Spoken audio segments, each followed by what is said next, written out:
Hi, this is Robert Scheer with another edition of Scheer Intelligence, where the intelligence comes from my guests. And for people listening on KCRW in Los Angeles, they'll know the guest better than they know me. Harold Meyerson, a very well known local writer, grew up in Los Angeles, then went off to Columbia, and is now editor at large for the New American Prospect, is that? And wrote well for everybody in the world, including the LA Times. But you had a whole stint at the Washington Post, and it ended in 2016 when Bernie Sanders was running.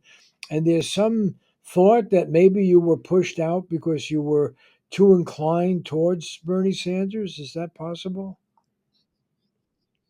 It's possible, but actually, it was a little before. It was 2015, and it was a little just before Bernie took off. But they certainly missed an opportunity since I had written a couple years earlier. This is sort of before the rebirth of the a larger American left. I had written that the only two Democratic socialists in Washington D.C. that I knew about were Bernie Sanders and the guy I saw in the mirror when I shaved. And maybe that was the cause for some apprehension, though Is this I'm before not certain. Bezos bought the paper? No, it's after Bezos bought the paper, but I really don't think Bezos. I don't think he got down in the weeds far enough to reach Well, the people reason I like wanted to me. talk to you is because Uh, you are the best journalist writing about labor in America that I know of. So I want to get to that. But since you brought up this socialist label, let's demystify it here. That could mean anything. And in the context of Germany right now, which is what I'm thinking about, it can mean something pretty nationalistic, conservative. Even supporting a strong militarist position. And even the Greens, who are in that kind of coalition, they too have changed. So tell me what the label means to you. well, what the label means to me has a little more of a domestic focus than a foreign policy focus. Uh, What it means is that the public has much greater control over economic life than the private sector. So not only does that mean things as Bernie Sanders champions Medicare for all, but it also means that there are public institutions that can do things that the private institutions cannot do. There should be public banks that don't sock everybody for this fee here and this fee there, and that put loans out that are not discriminatory and actually help the public good. Institutions like private equity, which have bought up half of the damn country, should actually, since they're basically devoted to gutting ongoing enterprises, I don't think they should be legal. In other words, I think there should be significant public control over capital. And I think that makes me a socialist, Okay, and but I'm happy to I be want to one. get to the label in terms of actually what does it mean. And First of all, let's talk about the current situation. Labor seems to be on something of a rise. President Joe Biden, who has not always been such a great supporter of labor, although he claims it during elections and shows up at things, but he did actually, I think, the first time a president has ever walked on a picket line. And I must say, my own bias is such that my parents were garment workers in New York. And to this day, I don't care who's maintaining the picket line. I get tremors and shakes if I even think about crossing it. But that's a culture that's really been gone from this country, and yet now we see it. We actually saw it. Well, first of all, one of the ironies is the most heavily organized industry in this country is the entertainment industry. Hollywood, the musicians union, the writers, even the directors, and it's also America's most successful export. So it's all, and Ronald Reagan, who actually contributed to busting up some unions, the air traffic controllers and others, was the head of SAG, which is now on strike. So everybody forgets when labor unions are thought to be counter prosperity and not modern. The fact is, America's most significant is still organized along old AFL, American Federation of Labor, even before the CIA Industrial Union, craft union lines, and very, very successful. So we're talking now in a week in which the Writers Guild has settled. The screen actors are still on strike, but you have a big strike now going on, I think, for the first time in what, 20 years with the auto industry. And here the President of the United States went to join a picket line. And yet, and even his opponent, likely opponent, Donald Trump, showed up and claimed to be supporting the striking workers. So let's begin with that. Is this a moment of great optimism for Sure. labor? Well, it's a moment of cautious optimism for labor because, given the way the United States works, cautious optimism is about as good as it gets. I would point out that there are interesting similarities between what the screenwriters are dealing with and what the auto workers are dealing with. In both cases, they are dealing with innovation in the product, which raised the question of whether workers would see the rewards for those innovations. In the case of the writers, they were getting totally shafted by the switch of the medium mainly to streaming, for which there was really no formula for giving them residuals. In the case of the auto workers, they're looking down the road at a transition to making electric vehicles, which require fewer workers than gas powered cars to make. And so in both instances, you have unions that are considered very different in some ways, actually dealing with analogous problems. The Democratic, it's not so much that Joe Biden has moved to a more pro labor position, it's that the Democratic Party has, largely because beginning with, Occupy Wall Street and then the Bernie Sanders campaign, you have seen just a general rise in liberalism and support of social democracy. And, coming off of the 2008 crash, which it took millennials forever to recover from, a greater awareness of the economic inequality between major investors and CEOs on the one hand and regular people on the other hand. And so all of that has pushed the Democrats somewhat to the left on economic issues. And we've seen that in what Joe Biden did on the picket line. But more than that, I would argue that if you get into the bowels of the Biden administration, he's made some hugely pro labor appointments, mainly at the National Labor Relations Board, which has really begun to change the rules of labor law, which have been the main obstacle to unionizing over the last 50 years because corporations and employers have been permitted to violate that law and face no serious penalties, and they have routinely to thwart unionization campaigns. There are a bunch of, I would say, militant pro worker people at the NLRB who are really changing the rules. At the Labor Department, you have the person in charge of the international portfolio, who was the trade person at the AFL CIO. You have a host of people who are really trying to create a much more level playing field for unions and for workers. And so going on the picket line is sort of of a piece with this larger shift. And for all of Biden's imperfections, I think it's a shift Yeah, we should and all by the way, welcome. I should mention you wrote an article about that for the American Prospect, and I'm pleased to say if you just sign up for it and you put your number in, there isn't a paywall, so you can read it. Which my hats off to anybody who doesn't have a payroll. And but I do want to question. Yes, okay, so that's a victory, and the Democrats are supposed to be pro labor.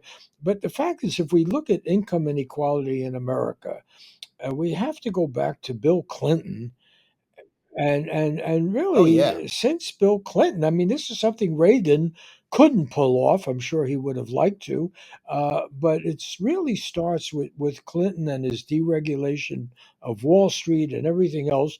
That this is the period in which the glaring betrayal of de Tocqueville's promise of, I mean, after all, the big middle class was going to be basically labor. When I was growing up, my relatives, didn't even think I should go to college. They were union workers, they were welders, they were machinists, tool and die makers. And Bobby, what do you want to go to college for? I said, well, I'm going to go to college, study engineering. That's another kind of way to get a job, kind of thing. But and then that all changed. And what we see now with the auto workers, I mean, it used to be these guys could make a decent living, or women make a decent living, have a little boat in the driveway, get a house, and so are we? Is that going to be serious or betrayed again? Because when you deregulate Wall Street and you deregulate, as you point out, the equity funds and everything, let me cut to the chase of it in terms of international trade, and because that's really the pressure. General Motors will say, well, we can't do this much because we have to Right. compete. But the irony is Germany, which has been the most successful before China car company business, they did pay decent wages. They have a strong labor movement, right? Right. Right. And it's interesting in all the talk about human rights elsewhere in the world, the right to form a union, to go on strike, to demand is hardly ever mentioned. And so now you have a situation where people making these electric cars in China are very good at it, and they're competing now for German cars, and that's also extends into not only electric cars, and hardly anybody brings up the big issue. Why don't we focus more on whether Chinese workers have the right to join a union? And what is happening to the right of German workers? So the old idea that maybe there should be an international standard for labor and that this is connected with human rights, it almost sounds like some heretical notion that, or including the workers assembling iPhones. Some of us are now buying new iPhones. How much do the people make? And then you say, oh, well, we're going to shift from China to India. Well, how much will they make in India? How much? So why don't you Right. discuss Right. that Well, big whole area? yeah. Absolutely. Well, one of the complaints that labor correctly had about the trade agreements like NAFTA and PNTR, which was the trade agreement with China, after which American corporations said, "Okay, we can make it cheaper in China. We'll go there." One of the big complaints was that those agreements ensured property rights and never said anything about labor rights.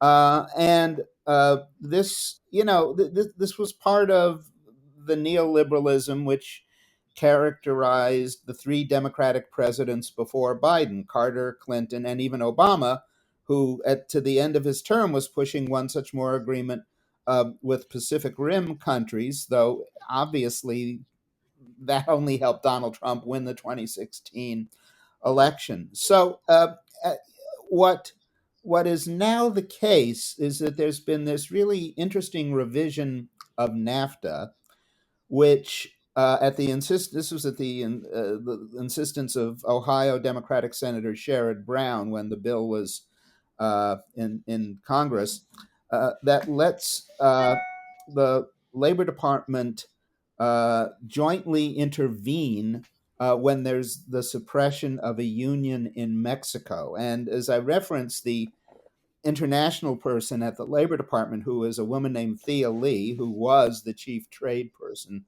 for the AFL CIO. She has now conducted several such interventions, which have led to the recognition of real unions, not the company unions and paper unions and unions affiliated with the old governing Mexican party, the PRI, but real unions at the GM plants that aren't in Michigan but are in Mexico. So yeah, I mean, you need more of that. You need more of that. But honestly, the problems of American labor are horrific just within our own borders, not to mention the whole issue of low wage foreign competition. So, they face a No, but the multi level challenge, both global rationalization and for national. saying that American workers shouldn't have strong unions that can go on strike is we have this competition. And you just, I shouldn't say like, I'm a big admirer, fan of your reporting. You just answered the biggest question I had about the rewrite of NAFTA. Because ironically, it was under Donald Trump that NAFTA got rewritten Right, and made better.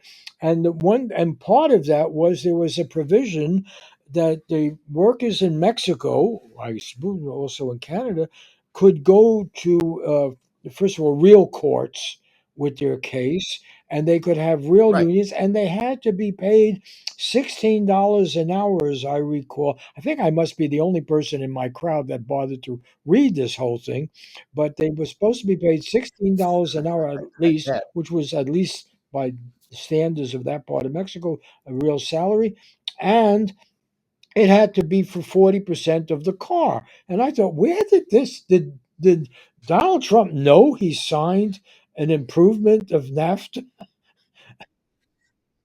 No, in order to get the Democratic votes to get that through Congress, the Democrats put in these amendments, mainly, as I said, Sherrod Brown, who, by the way, is up for in a very tough reelection fight in Ohio next year, put this stuff in, and somehow or other it wasn't taken out.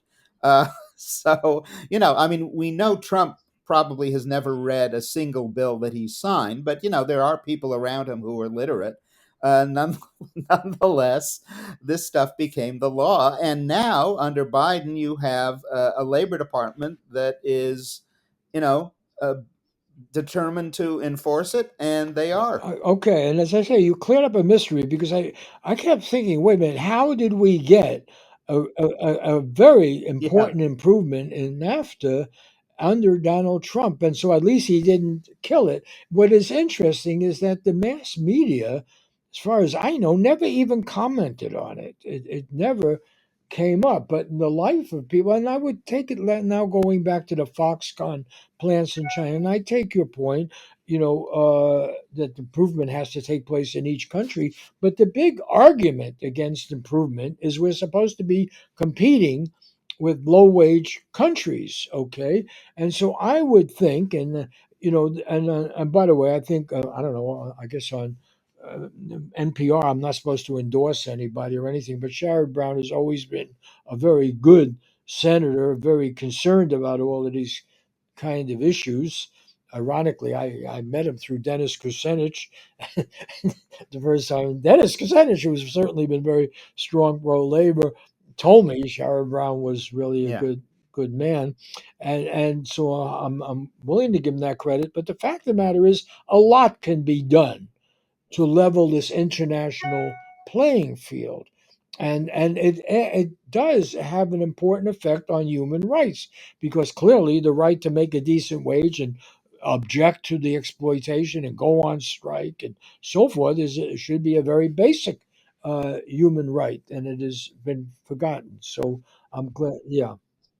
You know, two things. We have our own version of low wage competition in this country. It's called the South, uh, which is a lot. It was the case when your garment worker parents had lower wage competition in the South. It was lower wage than the unionized shops in New York.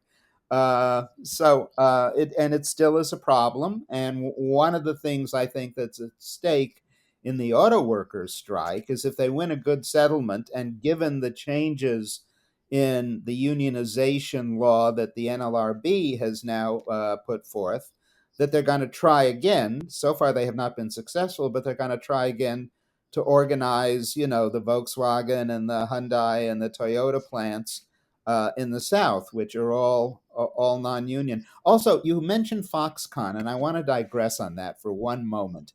We've just had Elon Musk biography. Walter Isaacson's biography of Elon Musk has just come out, And it has one similarity to Isaacson's earlier biography of Steve Jobs, and that is he never talks to a single employee who was working for Jobs at the Foxconn plant, of whom there were a million exploited workers, many of whom were committing suicide. And he never talked to any of the workers in the Tesla plants who were working for Elon Musk. He talked to their colleagues, their professional colleagues, but he sort of forgot that these guys are huge employers. You know, it's one thing to write a biography of Albert Einstein, which he has done, and not consider his employees, because Einstein's employees were probably just, you know, a cook and a driver. But when you employ a million people at Foxconn, and when you employ thousands of people making your Teslas, that should be part of what you cover. And Isaacson somehow missed that. So I'm Well, you're not digressing, but digressing. I You're need to say talking that about, somewhere. and let's talk about this because I gave you a lot of credit at the Yeah. beginning, and I've been a big fan of your writing. But you're a rare bird that actually took labor seriously, took labor struggles seriously. And, ironically, when you were doing some of this in Los Angeles, I was working at the LA Times. And when I went to work there, and I was Right. there for almost 30 years in one capacity, my wife ended up being a vice president and boss, a good woman. But still, I tried to join the newspaper guild. I went to Harry Bernstein, our labor reporter, who actually was the only member of the guild or something. I think we had one typesetting shop that also had a union contract. And he wouldn't even let me join the union. He said, well, I have it because I can't cover labor and their conventions if I'm not in. And he didn't particularly like my writing and thought I was too radical or something. And it was interesting. The LA Times now, in its much reduced form, it has a union contract. Right. And so I just think back to even in the media world, and using the Hollywood example, we would have all benefited from having unions. And so, Sure. I want to ask you, is there a new awareness of the value of unions, or is this a fiction? And I'm thinking of Amazon plants, and yet the most important newspaper in terms of public policy is the Washington Post. It's owned by somebody who's using his own money, but still, that company certainly has done everything to prevent unions from coming in. And this billionaire model of how you get newspapers going again. I mean, how much sympathy is there among journalists or opportunity to even discuss this issue? Yeah, well, I think there is a turn in journalism to unions, because not only the Times, which was, as you were very well aware, I mean, the LA historically Times, yeah, which anti-union, was but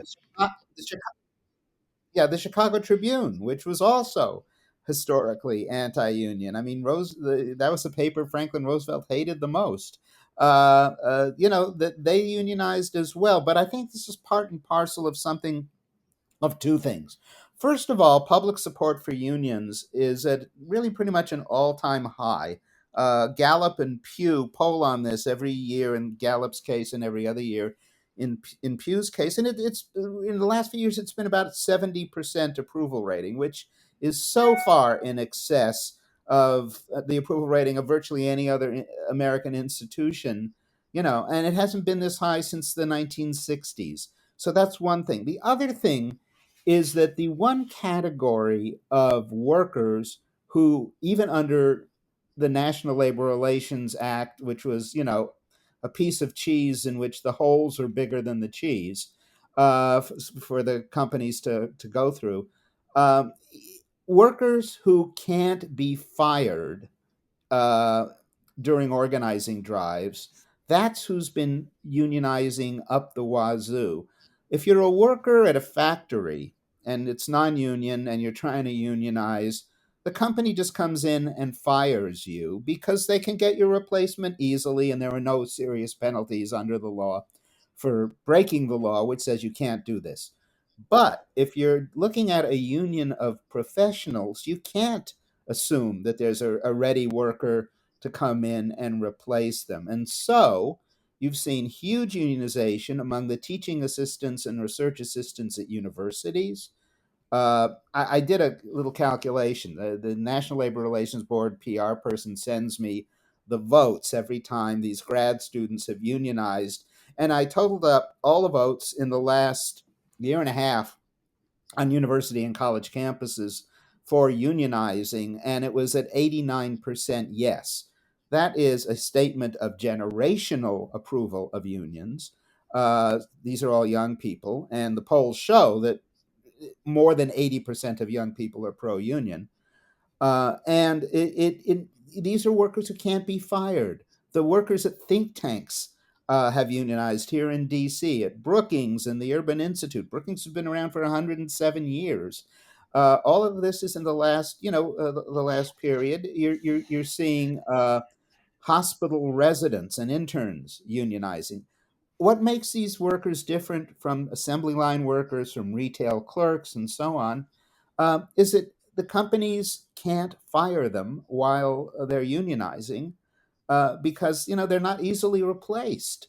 Whereas most most workers are easily replaced, and so you're seeing much of the growth of unions over the last year and a half, 2 years, has been among these professionals. And the challenge for the Teamsters, now that they won UPS and are now looking at Amazon, and the challenge for the auto workers after they win something with the big three, and then look south to all of those non-union factories, below the Mason-Dixon line, is can they unionize those kind of workers too, given the new rules and given the momentum they will have. Yeah, we We shall should point see. out one of the big achievements is not with the professionals, but with really the most exploited workers that are organized by the SEIU and others and Right. here and forget,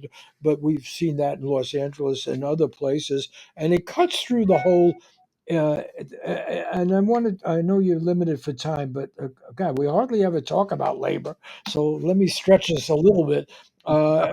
But it really cuts Sure. through the immigration debate because, in fact, the way you can exploit workers who are immigrant is they don't have status, they don't have rights, they can't go on strike, and so forth.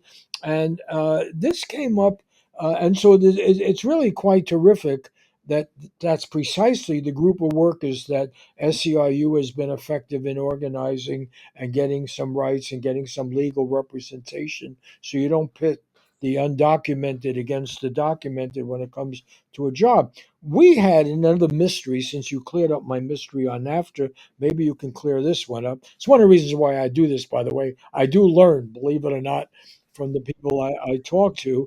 And we had a program in California that I did cover for the Los Angeles Times called the TIP program.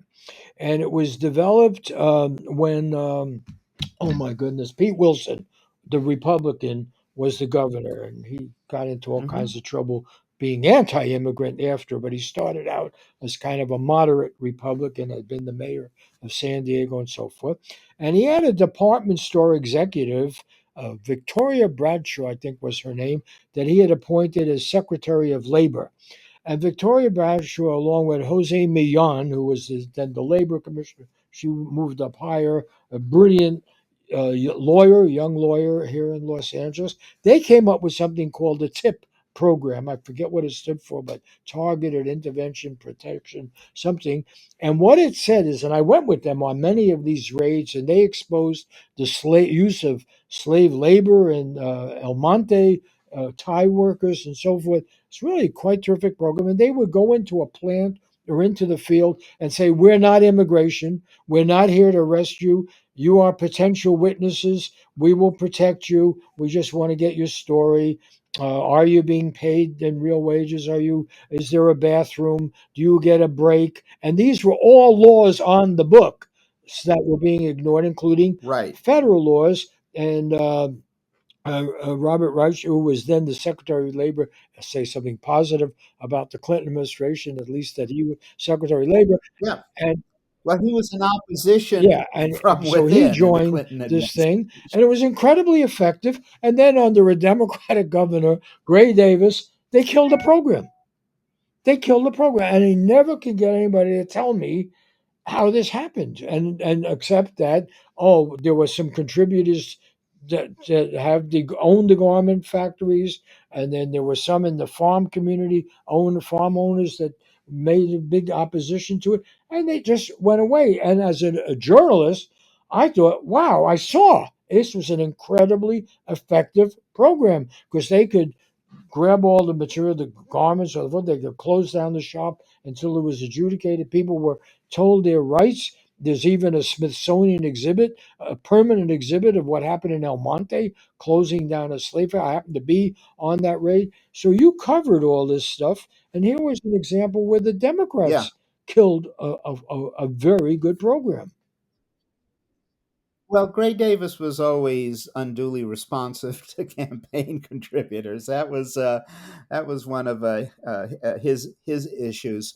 Uh, but Wilson, you're right that Wilson had, for a Republican, a pretty moderate stances. But then he was afraid of losing the 1994 his reelection campaign, and there was this Prop 187 on the ballot, which would have you know, essentially closed all public services, even the right to attend Yeah, school, it was public school, horrible. K through 12, to to undocumented immigrants. And he realized that if he was going to get reelected, he had to be the leading spokesperson for Prop 187, and that pretty much in a way, that really hastened the demise of the entire Republican Party in California, because once Latinos started voting, the Republican Party has sort of faded into near extinction in California. Uh, but yeah, I mean, there were occasional programs, and if you go back, look, I mean, in 1986, Reagan signed a bill which legalized 3 million previously undocumented immigrants. Republicans were not necessarily at that time weren't the rabid white nationalists that they have since become. Some of them always were, but a number of them were not. But these days, most of them who were not are no longer in elective office. Also, on the Monterey raid, the lawyer for the El Monte. workers there is Yeah. El Monte, excuse me, was Julie Sue, who is now the acting Secretary of Labor, and who every Republican will vote against in the Senate, and including good old Mr. Joe Manchin. And so she's not been confirmed as, Biden's nominee as Labor Secretary, but because she was the Deputy Secretary when her predecessor quit, she is essentially the de Right. facto Labor Secretary. So she got her And start she with was that raid as one of well. the heroes of that whole Yeah. episode. Yes, Let she me, sure was. okay, wait, I know your time is limited, but it's so rare Yeah, let's do one huh? more. You One got a more round. few more minutes. Yep, Let me, we could do, I have a few more minutes, but maybe one more question, one well, more okay, and answer. we could do this again because as this evolves. Yeah, sure. But I then, okay, my last question statement thing. Trying to understand Ronald Reagan. Both of us have, as journalists, have tried to understand him. And I, by the way, full confession, I am a retired, but I'm still whatever member of the Screen Actors Guild and the Writers Guild. And I must say though, working in that, I was forced to join, yes, because you couldn't work on the project unless, and I welcomed it. And I never met anybody ever in that industry who complained about our having these unions because it gave you great whatever stability you could have in a profession that otherwise had no stability. People are out of work all the time, and then we had at least this union card that you could get in on, and that was true of my relatives growing up in New York. The union was the stability, whether it was the steelworkers union or the Exactly. Teamsters. My goodness, the Teamsters were the most admired union till the U.S. government decided to smear them and destroy them. But my parents always felt envy of Teamsters. They could make a living wage. But I want to just say one last thing about understanding Ronald Reagan because I wrote about this, I interviewed him, talked about him. Reagan really believed in the union. Okay, the Screen Actors Guild. And then he got sold a bill of goods when he went around working for GE as an and GE was a Right. fairly enlightened company, and GE had a strong union. The old UE, United Electrical Workers, which was a leftist union, was even red baited when Right. the Right. IUE came in and everything. But what convinced Reagan was he went to all of these plants and he said, "Hey, these are great plants. People make good wages there, but they were unionized."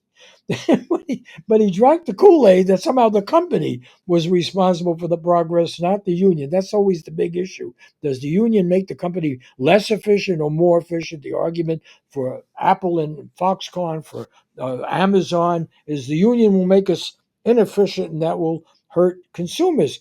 And in the case of United Electric Workers, they went downhill after the unions got weaker and they became basically a bank and GE Capital or whatever and got all the housing stuff. Ironically, when Reagan was president, he saw the savings and loan scandal. He saw these shenanigans, and he actually pushed through some legislation on controlling these companies that was more progressive than what Clinton went for when he came in. My last question, it's a complex one, but do what you can with it. Okay. Okay. Well, look, Reagan, is at some level. I remember, I forget who, the guy who wrote the biography of Teddy Roosevelt tried to do a biography of Reagan and realized he simply could not penetrate the guy's thought processes. So maybe there's a conundrum at the center of the mystery of Ronald Reagan and unions. But yeah, he did obviously, start out as a self-proclaimed New Dealer and ended up as the enemy of whatever was left of the New Deal. But there is a new book out, a terrific book on the Clinton administration by, I think, really our greatest current labor historian, who's up in Santa Barbara. Nelson Lichtenstein has a new book out on the Clinton administration and how it ended up going, way to the right on free trade, on You know the deregulation, you title name of the it. book? Uh, uh, uh, I have it right here. Show us the It's cover. a Show us the cover. fabulous Let's go. failure. Maybe we can get him on the show. A fabulous failure. Yeah, no, you should. A fabulous failure. The Clinton presidency and the transformation of Wow. American capitalism. That's the name of it. And Nelson is brilliant, and he co-authored it by taking over a project that the another great historian, Judith Stein, had started, but then she died, and then Nelson took what she had done and added most of the book himself. It's just come out. The publisher is somebody. Hang on, who the hell A published this book? fabulous failure. The Clinton Maybe is wow. a fabulous failure. They Uh, really are a lot uh, responsible for Princeton. It's the Princeton University Press and the Oxford University Press. So anyway, it's a great book, and it really explains how the Democrats ended up veering to the right. And part of this is simply the weakening of unions. As unions, it's both cause and effect. As unions grew weaker and smaller, they became a less of a part of the Democratic Party universe. And then you got a couple of presidents, in particular Carter and Clinton, who had no background with unions, coming from Georgia and Arkansas, respectively. And look, the Democrats have been trying to reform labor law so that it actually, restores workers' rights again. They've been trying to do that since Lyndon Johnson's presidency, when they were trying to get rid of the right to work stuff. And they failed every time. Every time they've had both houses of Congress, they've been able to pass the House and never get anything over the Senate 60 vote cloture threshold. And this is again the case with Biden. They had the PRO Act, which was a very good act, and that went nowhere since the Democrats have were nowhere near But 60 votes Biden during was never Biden's first strong on two labor, years. really. Yeah. He wasn't, but he has Well, become. now he He needs definitely to. has become Yeah. so And because listen, the we're going to party wrap has this up because become you have to so. go. But I do want to say Yeah, this it has to be explored more. The mass media never did because the mass media was never favorable to labor and regarded them as a problem. So the right. red baiting, the destruction, the associating with organized crime, all the stuff that was done about labor All the was above. quite good. I do want to say, last thing, I asked Ronald Reagan at some length about this. And that, Ronald Reagan had written a book about where is the less of me. And he said, I never left the Democratic Party. The Democratic Party left me. I asked him, what did you really mean by that? And Ronald Reagan was very clear. He said, my family was saved by the New Deal. My family was saved by those labor laws. He said, and I was a serious union president, and I'm very proud of it. And then he felt it got off into the other issues. I think he drank the Kool-Aid at GE, and he liked pay and so He forth. did. But I know, towards at the very end of his life, because I would see him and I did interview him for the LA Times and others, and he was very clear that strong unions were absolutely consistent with the rise and success of America and American workers. So it was a sort of an odd contradiction, yet he did betray that very spirit, particularly with that air traffic controllers. Thank you, Harold Yes. Meyerson, American Prospect. Read the man's work, and we're all going to read this book. We're going to make this our big project that you mentioned, and I want to thank you for Good. doing this. Good. I want to thank Laura Kondarajian and Christopher Ho at KCRW. These might be people Harold knows. He's done work with that station for hosting these shows. Joshua Scheer, our executive producer, who insisted I interview you on all this. He's a big fan of yours. Diego Ramos, who writes the intro, Max Jones, who does the video, and the JKW Foundation in the memory of Gene Stein, a terrific independent writer, for helping fund these shows. See you next week with another edition of Sheer Intelligence.